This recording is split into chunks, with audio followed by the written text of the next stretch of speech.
Come with me on a journey through time and sound. Welcome to the Reference Desk. My name is Andrew Baldock, and should you have never heard this feature before, we dig through loads of music to find new and old artists, albums, singles, whatever really makes us go, whoa. And today's episode is no different. Under the magnifying glass, we're examining a psychedelic rock outfit from Down Under.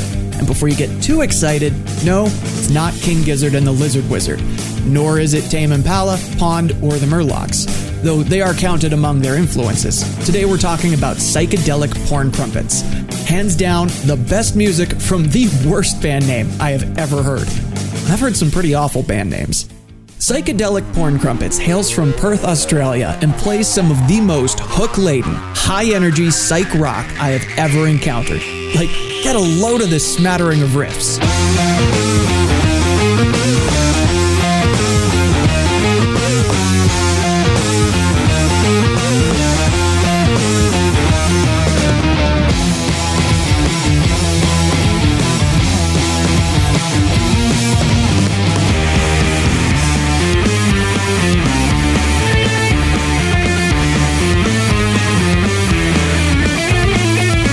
So who is Psychedelic Porn Crumpets? They're a 5-piece outfit consisting of Chris Young on guitar and keys, whichever is needed, Luke Reynolds on bass, Danny Caddy on drums, Luke Parrish on lead guitar, and Jack McEwen, the band's singer and lead songwriter.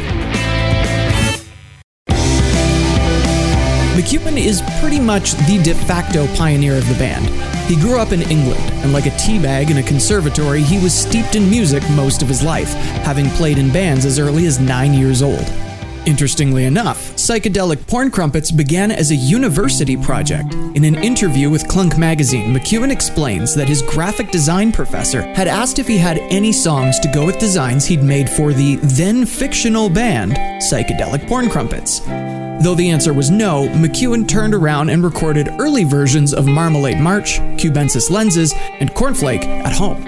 After showing a few friends, the band made the jump from fiction to fact when they formed The Real Deal.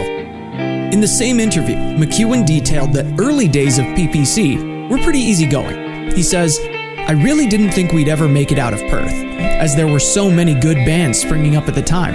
I'd always wanted to write an album, so it was kinda nice, silently lurking in the Perth shadows, crafting away on High Visceral Part 1 with zero pressures of a time frame or deadline. We felt like underdogs, so it was nice to spend a solid year tweaking away at the best of our amateur abilities."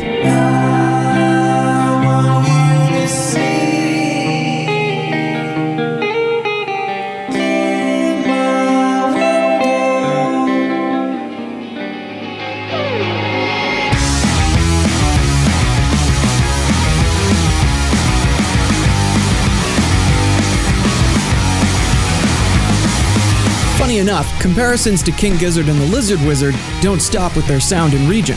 Just like King Giz, Psychedelic Porn Crumpets releases all their music on their own record label, What Reality Records. And apparently this has been the plan from the band's very inception.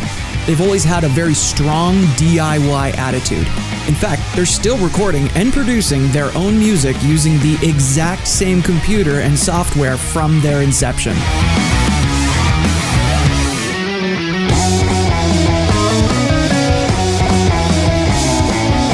In an announcement published in Happy Magazine, PPC stated, "What Reality represents the DIY approach of getting stuck into existence, taking a risk, pursuing ideas, setting goals, and trying to dream big while giving ourselves a leg to stand on.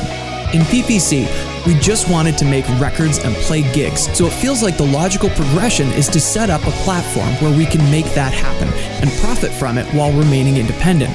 We all have other side projects or bands we formed that we'd love to expand on and release albums that can also be pressed to vinyl."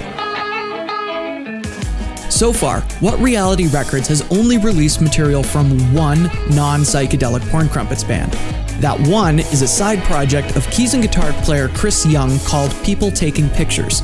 It's another psychedelic affair, but less rock and more alternative, including genre-bending, lo-fi beats, jazz, and alternative hip-hop structures. Plus, some rap passages. Keep him from precious dreaming, thoughts convening, lucid dreaming, lucid a daydream impeded by anxious feeling, the fate of aliens, the meaning, importance of being important, look to his being. He who follows seeking endeavor, sever tethers, oppression, measure of a man just.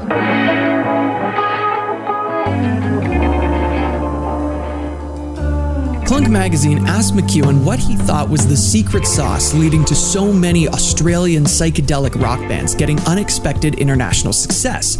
He says, "There's probably hundreds of reasons. I can't speak for the majority of Australia. Melbourne obviously got hooked on the OCs. But Perth, I reckon, it all boils down to how isolated we are. There's very few international acts that visit us, which creates great opportunities for local bands to pack out larger rooms with not much competition. Then the East Coast gets a whiff of a Perth band doing 500 tickets every month, and they want to check them out. The festivals pick you up, radio plays your music, and the sad part is, the East Coast probably has 1,000 better musicians or bands that struggle to get out of their bedroom or Tuesday night support shows in a basement because Elton John's doing 7 nights to 1 million people who want to watch him and not your insane 20-piece polyrhythmic hip-hop psych band, no matter how good it is. Large cities will always be competing with 20 or more international acts each night." So if you want to take away from this episode of The Reference Desk, it's make sure you support your small-time local musicians. Preaching to the choir, I know, but it's a good sermon.